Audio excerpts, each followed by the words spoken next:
अगर आप अमेरिका जाने की सोच रहे हैं तो ये खबर आपके लिए बेहद जरूरी है। अब सिर्फ वीजा डॉक्यूमेंट्स ही नहीं, आपकी हेल्थ हिस्ट्री भी चेक की जाएगी। जी हां, मोटापा, डायबिटीज, कैंसर या दिल की बीमारी जैसा कंडीशंस अगर आपके पास आपकी हेल्थ में बनती है तो आपकी यूएस एंट्री रुक सकती है। आज हम आपको विस्तार से बताएंगे कि कैसे ट्रंप एडमिनिस्ट्रेशन ने इमिग्रेशन के नियमों को कड़ा कर दिया है और इसका असर आपके वीजा पर क्या होने वाला है। नमस्कार, आपके साथ मैं हूं वात्सल्य सारथी कसौदन और कड़क के इस स्पेशल एडिशन में आपका स्वागत है। डायबिटीज, मोटापा और कैंसर जैसी बीमारियों से जूझ रहे लोगों के लिए अब अमेरिका में एंट्री पाना मुश्किल हो सकता है। अमेरिकी फॉरेन डिपार्टमेंट ने बीते दिन दुनिया भर के अमेरिकी दूतावासों और कंसुलेट्स को निर्देश दिया है कि वो गंभीर स्वास्थ्य समस्या वाले लोगों को अमेरिका आने से रोकें और उन्हें अनुमति ना दें।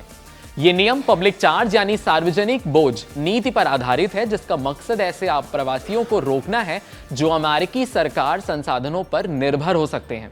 इसमें वीजा अधिकारियों को सलाह दी गई है कि वे आवेदकों के हेल्थ, उम्र और फाइनेंशियल स्टेटस की जांच करें। अगर कोई व्यक्ति भविष्य में महंगी चिकित्सा देखभाल या सरकारी सहायता पर निर्भर होने की संभावना रखता है तो उसका वीजा रिजेक्ट कर दिया जाएगा। वीजा अधिकारी तय करेंगे अप्रवासी सरकार पर बोझ तो नहीं है।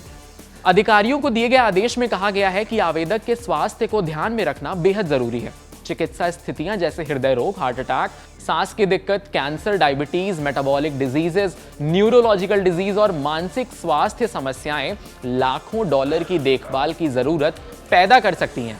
इसके अलावा अधिकारी मोटापे जैसी स्थितियों को भी ध्यान में रखेंगे, क्योंकि ये अस्थमा, स्लीप एपनिया और हाई ब्लड प्रेशर जैसी समस्याएं पैदा कर सकता है। नए निर्देशों के तहत अधिकारियों को यह तय करना होगा कि क्या प्रवासी यानी पब्लिक चार्ज बन सकता है, यानी सरकार संसाधनों पर बोझ, और क्या उसे महंगी लंबी अवधि की देखभाल की जरूरत पड़ेगी या नहीं।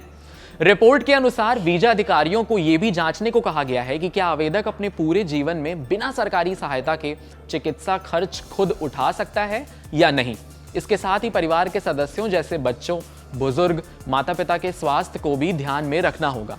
आपको ये भी बता दें कि अमेरिका के कई सिविल सोसाइटी के सदस्यों ने और यहां तक एलीट क्लास के लोगों ने भी इस बात का कुछ हद तक समर्थन किया है। उनका कहना है कि जिस तरह से आज विश्व भर में संसाधनों को लेकर इतनी रशाकशी चल रही है, ऐसे में ये बात अब ज्यादा मायने रखती है कि जो लोग अमेरिका आ रहे हैं उनके बारे में ये जानकारी जुटाना कि खासकर उनके स्वास्थ्य के बारे में वो अहम है या नहीं, और इससे अमेरिका के अपने संसाधनों की रक्षा हो पाएगी, ऐसा वहां के लोगों का मानना है। अब जान लीजिए कि वीजा अधिकारी क्या जांचेंगे, उनका काम क्या है। पहले वीजा प्रक्रिया में सिर्फ संक्रामक रोग यानी कि टीबी, एचआईवी चेक होते थे।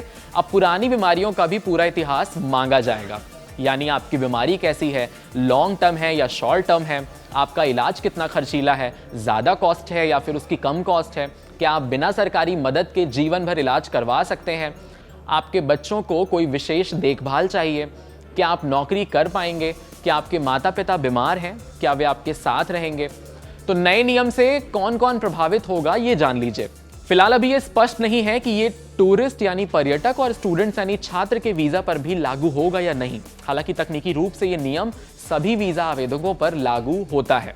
इनमें B1 और B2 पर्यटन या व्यवसाय और F1 यानी छात्रों के वीजा के लिए आवेदन करने वाले भी शामिल हैं। ट्रंप एडमिनिस्ट्रेशन ने 2019 में पब्लिक चार्ज नियम को सख्ती करते हुए कहा था कि हम केवल उन व्यक्तियों को अपने देश में प्रवेश देंगे जो हमारे समाज में योगदान करें, ना कि बोझ बने। ये नियम अप्रवासियों, खासकर स्वास्थ्य समस्याओं वालों पर असर डालेगा। विशेषज्ञों के अनुसार यह न केवल वीजा अस्वीकृति बढ़ाएगा बल्कि स्वास्थ्य सेवाओं के उपयोग में चिलिंग इफेक्ट यानी भय का असर पैदा करेगा। वीजा और ग्रीन कार्ड की जो अस्वीकृति है उसके बारे में जान लीजिए। ट्रंप के पहले नियम से 2.7 यानी 2 से 4 मिलियन तक के मेडिकेड यानी चिप CHIP लाभार्थी कवरेज खो चुके थे। अब डायबिटीज यानी भारत में जो 10 करोड़ से अधिक प्रभावित जनता है या फिर मोटापा वाले भारतीय जो है, प्रवासियों को वीजा लेने मुश्किल सामना करना पड़ेगा। H1B और ग्रीन कार्ड जैसी प्रक्रिया कठिन हो सकती है। इसका सबसे ज्यादा असर उम्रदराज माता पिता या विकलांग बच्चों वाले परिवारों पर ज्यादा पड़ेगा। दूसरा, स्वास्थ्य सेवाओं में दूर रहना यानी चिलिंग इफेक्ट। 2019 के नियम से 7 में से 1 प्रवासी परिवार ने मेडिकेड, स्नैप यानी खाद्य सहायता या हाउसिंग लाभ छोड़ दिए, भले ही वे योग्य थे। इस नियम के बाद लोग बीमारियों को छिपाने के लिए इलाज टालेंगे, जिससे बीमारियां बिगड़ेंगी। तीसरा, बच्चों पर असर। चूंकि पूरे परिवार की हेल्थ हिस्ट्री की जांच होगी, इसलिए अप्रवासी माता पिता अपने अमेरिकी नागरिक बच्चों को भी लाभ नहीं लेने देंगे। गर्भवती महिलाएं या क्रॉनिक पेशेंट्स जन्म के समय या प्रिवेंटिव केयर से बचेंगे, जिससे मातृ और शिशु मृत्यु दर यानी कि इन्फेंट रेशियो भी बढ़ सकता है। चौथा, अर्थव्यवस्था पर असर। अमेरिका में काम करने वालों में अप्रवासी का जो बड़ा हिस्सा है वो नियम लागू होने के बाद खराब स्वास्थ्य वाले कुशल श्रमिक जैसे कि आईटी प्रोफेशनल्स या वो कम आएंगे, जिससे अर्थव्यवस्था को नुकसान हो सकता है। लेकिन प्रशासन का दावा है कि इससे सरकारी खर्च बचेगा। इस निर्णय के बाद 20 से 30% तक भारतीय आवेदन रिजेक्ट होने का खतरा सामने आ रहा है, जो कि बेहद चिंताजनक है। और इससे ट्रंप प्रशासन के 2025 के पब्लिक चार्ज नियम का भारत पर गहरा असर पड़ेगा। हर साल करीब 1 लाख भारतीय ग्रीन कार्ड के लिए आवेदन करते हैं, जिनमें से 70% से अधिक H1B वीजा धारक आईटी और हेल्थ केयर जैसे क्षेत्रों के लोग हैं। बहुत सारे एनालिस्ट के अनुसार ये भी है कि इस नियम के अनुसार भारतीय आवेदन को अस्वीकृति दर 20 से 30% तक बढ़ सकती है, खासकर मध्यम आय वर्ग के लोगों के लिए, पेशेवरों के लिए जो उच्च वेतन वाली नौकरियां नहीं पा सकेंगे। अगर एक भारतीय इंजीनियर जिसे डायबिटीज है या फिर उसके परिवार में बुजुर्ग माता पिता हैं, उनका वीजा रिजेक्ट हो सकता है उस कारण से, भले ही उसके पास मजबूत स्पॉन्सर क्यों ना हो।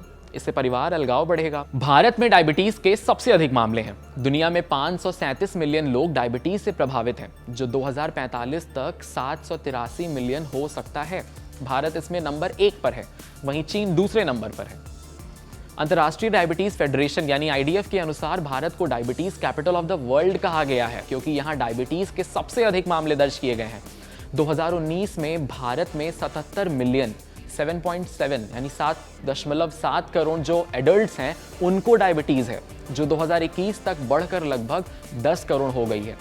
डायबिटीज एटलस 2025, जिसका 11th एडिशन अभी आया है, उसके अनुसार 2024 में भारत में डायबिटीज प्रभावित जो एडल्ट्स हैं उनमें उनकी जो उम्र है वो 20 से 79 वर्ष की है, जिनकी संख्या 101 मिलियन से अधिक है और 2045 तक 134 मिलियन तक पहुंचने का अनुमान लगाया गया है। फिलहाल ये जान लीजिए कि समस्याएं ज्यादा गंभीर हैं और ऐसे दिन ब दिन ये बदलना इस बात का परिमाण है कि नीतियों का समाधान अब आसान नहीं है, जटिल होता जा रहा है और ऐसे में भारतीयों के लिए समस्याएं बहुत चिंताजनक हैं। पर आंकड़े ये साफ बताते हैं कि कैसे इसमें नंबर 1 पर इंडियंस हैं और ये उनको सबसे ज्यादा प्रभावित करेगा। ऐसे ही अमेजिंग फैक्ट्स के लिए आप कड़क को सब्सक्राइब करिए और हमारे वीडियो को लाइक करिए, शेयर करिए ज्यादा से ज्यादा।